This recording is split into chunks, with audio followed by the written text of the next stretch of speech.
Sirius XM presents Nipsey Hussle.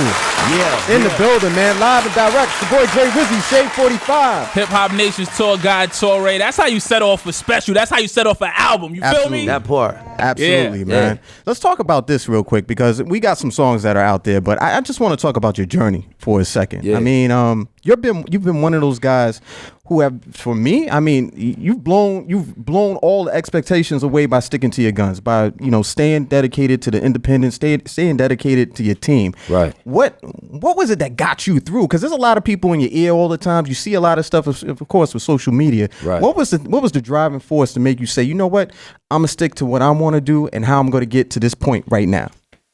I just believed in the plan on paper and just, amongst the team, it always felt like it could work. It was a good plan.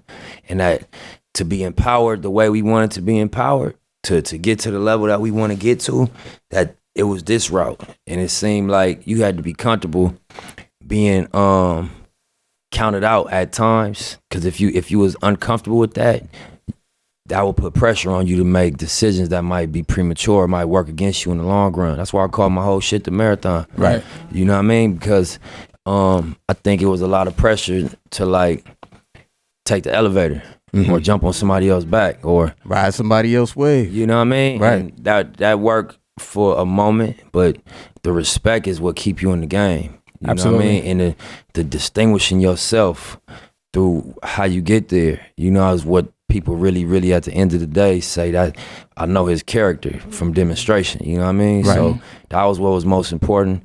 And whatever we could accomplish within that boundary, that's what we wanted. We didn't want nothing else outside of that until we was, in a position to get that on our own and in our own way. And so every time we make a step forward or make progress, it count for that much more because we know how we got here. We know we kept it pure. For sure. You know what I'm you saying? say stick to the plan. Was there always a plan from day one? Because I think a lot of people come into the business or aspire to be in the business just wanting to rap and not really having a mapped out game plan, knowing, all right, this is step one, this is A, this is B, this is C, this is, you know what I'm saying? So like, was there always a plan? And then during the course of the process, as you attain certain things, how much do you have to go back and revamp and change and build a new plan? All my original goals, I met them. I had goals as somebody coming out the street, so I didn't have a hell of a entertainment set of goals. I never wanted to win a Grammy. That was not my goal coming out the street. Them is music goals now that I'm in the music game. That was never my goal. I never thought about selling 1 million records. I thought about doing something legit to make my money and being able to not worry about.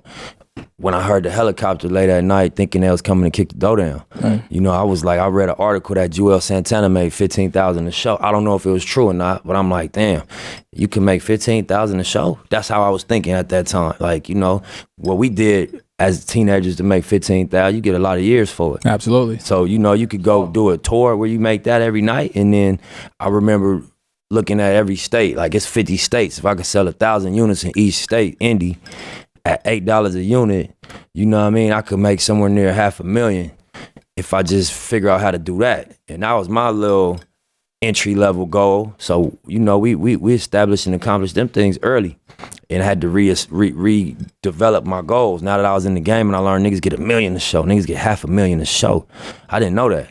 I didn't know that, you got, I knew, but I didn't think that it was realistic that you could really sell millions and millions of records and become a global brand. So as I became exposed to these situations, met these people that performed on that level and like, you ain't no smarter than me. You know what I'm saying? You just in a position. You just, you sitting in a space where you could execute on that level. You know what I mean? I started reestablishing what my goals were. Absolutely. Listen, we're going to give you a lot of jewels. We're going to give up a lot of game. Nipsey Hussle is here. Respect that hustle. Yeah. Victory lap is out there right now. Rizzy, we're going to get into some more music. As we should, man. Let's do it, man. He's here. Let's do it. No doubt, no doubt. So we're going to get into a dedication featuring Kendrick Lamar. Two West Coast just juggernauts in this business right now. Make some noise in the room, ladies and gentlemen. Everybody riding around, listeners, make some noise in your car and all that. Nipsey is here. Let's get it. Dedication. Yeah.